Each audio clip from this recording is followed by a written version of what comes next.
주택임대차보호법보다 중요한 법은 없어요. 무슨 얘기냐? 돈을 버는데 주인법을 모르고 돈 번다? 경매는 그런 일은 없습니다. 우리가 수학을 하게 되면 연산하기 전에 뭐 하죠? 구구단 하죠. 이게 주인법이 그런 거 역할을. 구구단을 모르고 계산이 되나요? 곱셈 안 되죠. 그러듯이 주인법은 깨고 있어야 돼요. 근데 주인법이 어렵습니다, 생각보다. 하지만 제가 굉장히 쉽게 설명해 드릴 거고요. 그리고 상인법도 비슷하긴 한데 상인법은 오늘 살짝만 얘기해 드릴게요. 주인법이 워낙 중요하다 보니. 자, 우리 주택임대차보호법은요, 누가 만들었는지 궁금하지 않으신가요? 아니, 언제 만들었는지? 원래 민법이라는 게 있어갖고 민법의 특별법을 만든 게 주택임대차보호법이에요. 전두환이 만들었습니다. 전두환. 세상에 없는 법이에요. 그래서 우리나라가 82년도에 만든 거예요. 이게 무슨 얘기냐면 민법에서 보면 임대인의 지위가 임차인의 지위보다 훨씬 높아 보였거든요. 그러니까 소유권이 바뀌면 거기에 우리나라에는 전세라는 게 있잖아요. 전세권을 다 쫓겨납니다. 돈도 못 받고. 상가도 2002년에 생겼어요. 그 전에 다 쫓겨났어요. 소유권이 바뀌면. 소유권은 물건이고요. 개인 간에 상인 간에 하는 건 채권이란 말이에요. 그러니까 채권보다 물건이 높은 건 알죠.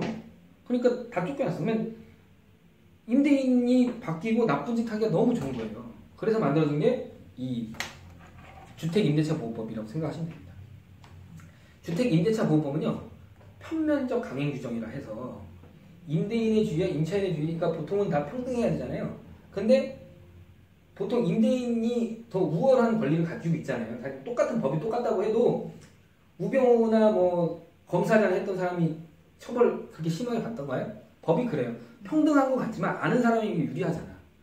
임대인도 돈을 갖고 있다 생각하고 임차인은 돈이 적으니 임차인의 지위를 임대인보다 살짝 높여놓음으로 해서 편면적 강행 규정이라고 하거든요.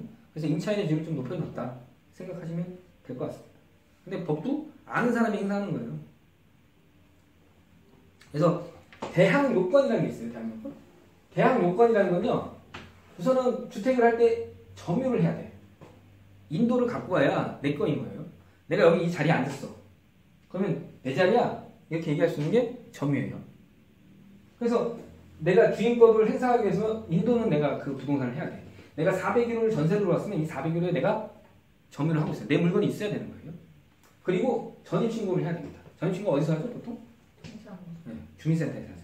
4군데에서 할 수 있어요. 상인법은 딱 사업자 등록하는 데서 한 군데밖에 안 되지만 이 주인법은 4군데에서 할 수 있어요. 제일 권리가 쓴 데가 주민센터. 그래서 내가 그 임대차 계약서를 같이 하게 되면 전입신고가 돼요. 그러면 대항력이라는 게 생깁니다. 대항력이라는 게 어떤 거냐면 기간의 존속을 얘기할 수 있고요. 계약 기간이 1년이야? 그럼 1년 동안은 내가 살 수 있는 권리가 있는 거예요. 그리고 보증금을 돌려받을 수 있는 거는 게 대항력입니다. 그러면 쉽게 설명하면 돈 안 줘? 못 나가.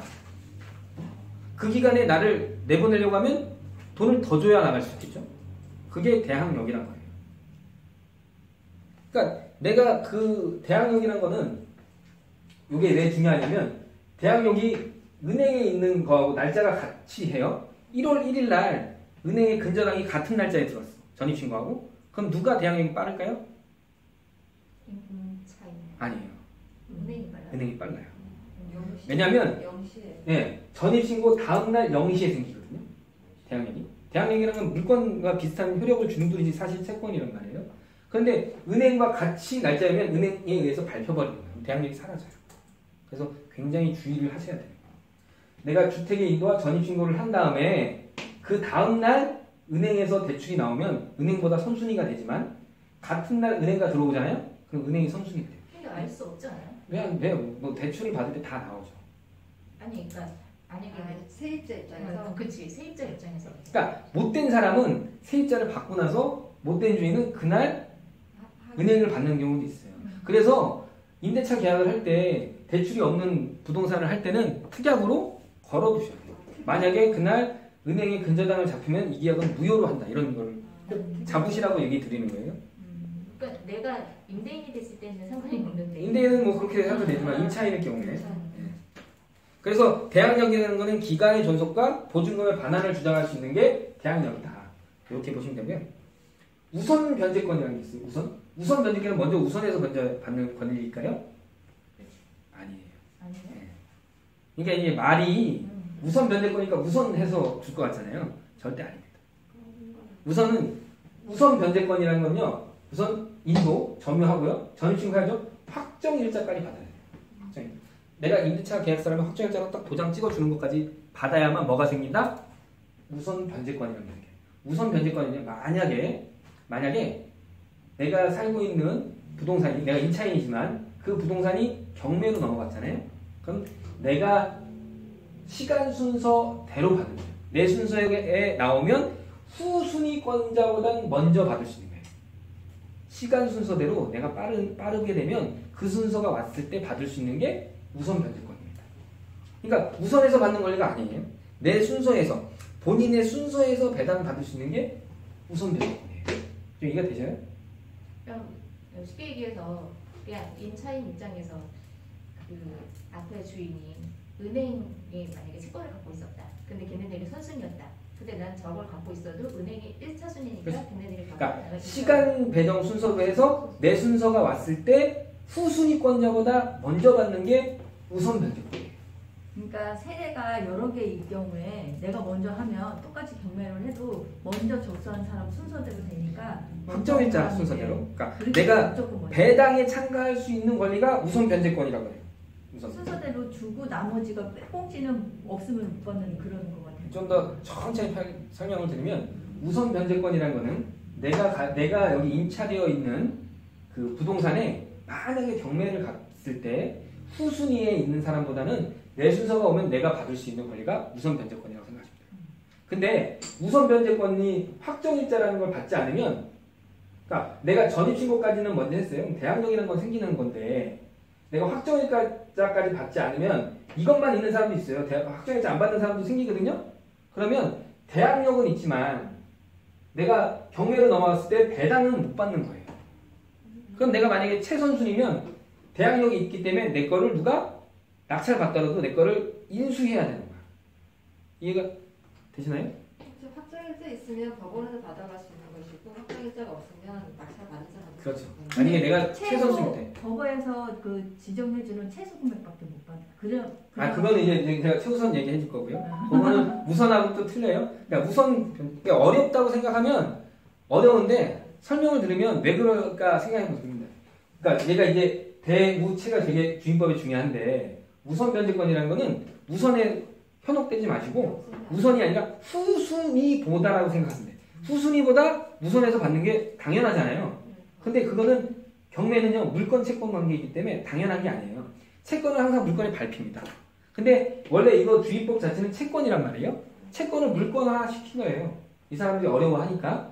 그래서 이거 물권화 했는데 그래도 우선 변제권이면 후순위보다는 먼저 줄게 하는 거 생각하시면 돼요. 시간 순서에 맞춰갖고 네가 A라는 사람, B라는 사람, C사람 세 번째 왔구나. 그러니까 D라는 네 번째보다는 먼저 줄게 이거예요. 이게 우선 변제권. 그러니까 뭐 쉽게 얘기하면 다가구 예를 들었을 때 12세대가 있잖아요. 근데 이제 들어가는 게 먼저 인도가 돼서 전입신고를 하고 확정일자를 받은 날짜가 빠른 순으로 매도가 넘어갔을 때 그 순으로 주겠다 이런 얘기. 예, 뭐 그렇죠. 정확한 표현이라고 말씀을 이해는 하신 것 같아요. 그러니까 무슨 얘기냐면 우선 변제권이니까 전일가 인도, 그러니까 대항력이라는 거는 돈 안 줘 못 나가는 요거로 끝나는 건데 확정일자 도장을 딱 받으면 이 확정일자로 인해서 배당을 받을 수 있는 거예요. 법원에 경매로 넘어갔을 때 배당을 신청하게 되면 배당 줄게, 법원에서 줄게. 요 얘기라고 생각하시면 됩니다. 그러면 요까지는 이제 설명이 되셨으니까 그리고 제가 있던 교환은요 한번 쭉 보시고요. 모르시면 무리하시면 또 설명을 드려요. 그리고 이 실생활과 너무 연결되게끔 설명을 드립니다. 그러니까 말했지만 내가 경매로 넘어가면 확정일자 안 받은 사람 생각보다 많아요. 확정일자 안 받았다는 건 뭐죠? 내가 배당 안 들어가게 되는 거야. 그러면 이 사람이 말소기준보다 높으면 말소기준이라는 게 뭐냐면 보통 경우는 은행에서 근저당 잡힌 날이거든요. 은행보다 근저당 잡힌 날이면 내가 돈을 물어줄 게 있지만 배당 요구를 안 하면 이 사람 그냥 소멸되는 거예요. 날릴 수가 있어. 그러면 너무 억울하잖아요. 그래서 만들어진 게 뭐다? 최우선 변제권이라고 해요. 최우선 변제. 최우선 변제는 뭐냐면 다른 담보 물건보다 우선해서 주는 게 최우선 변제권입니다. 여기서 중요한 게 뭐다? 다른 담보 물건보다. 이때 해야 되는 요건이요. 인도하고 전입신고하고 이게 소액 보증금이어야 돼. 소액. 금액이 적어야 돼. 금액이 적어야만 인정이 됩니다. 근데 주임법은요. 1억 5천에 1,000만 원을 사는 사람도 있을 거 아니에요? 막 고급 아파트? 그래도 인정을 받아요. 보증금으로만 하니까. 근데 이거는 이제 그 상임법은 아니지만 그러면 서울시내는 5월 달에 바뀌었거든요. 1억 5천에 5천만 원. 이 5천만 원이라는 것 때문에 방빼기가 생긴 거예요. 다가구가 대출이 안 나오면요. 방이 10개가 있으면 5억이 빠지는 거야. 그 감정가에. 그래서 대출이 안 돼라고 보시면 돼요. 그래서 최우선 변제는요. 낙찰 금액이 있잖아요. 10억인데 5억짜리 내가 받았어. 그러면 거기에 반 2억 5천까지만 최우선 변제권이 행사가 될 수 있어요. 그러니까 소액 임차인이 20명이어도요. 다 못 받을 수가 있어. 왜? 낙찰 금액이 내가 그러니까 5억이면 2억 5천까지밖에 인정을 안 해줘. 그러면 뭐 그 금액이 5천만 원씩 인다고 하게 되면 못 받는 사람 꽤 많이 생기겠죠. 그게 왜 그러냐면 근저당을 설정한 은행은 뭔 잘못이 있어. 그래서 나중에 들어온 사람들 다 먼저 준다고 하게 되면 안 되잖아요. 그래서 경매 개시 이후에 들어온 권리는 인정을 못 받고요. 경매 개시가 됐다고 하는 게 등기부에 나오면 이후에 소액 임차인이라 하더라도 인정을 하나도 못 받아요. 그래서 요거는 사실은 암기해둘 사항은 아니고요. 요런 게 있다 이렇게 생각하시면 되고요. 그래서 우선 변제권은요. 본인 순서가 됐을 때 받는 거고요. 최우선 변제권은요. 다른 담보 물건보다 우선해서 변제받는 게 최우선 변제예요. 그렇지만 그 경매에서 낙찰 금액의 2분의 1은 넘지 않습니다. 그래서 요렇게 하고 교환권을 꼭 꼼꼼히 보시면 훨씬 더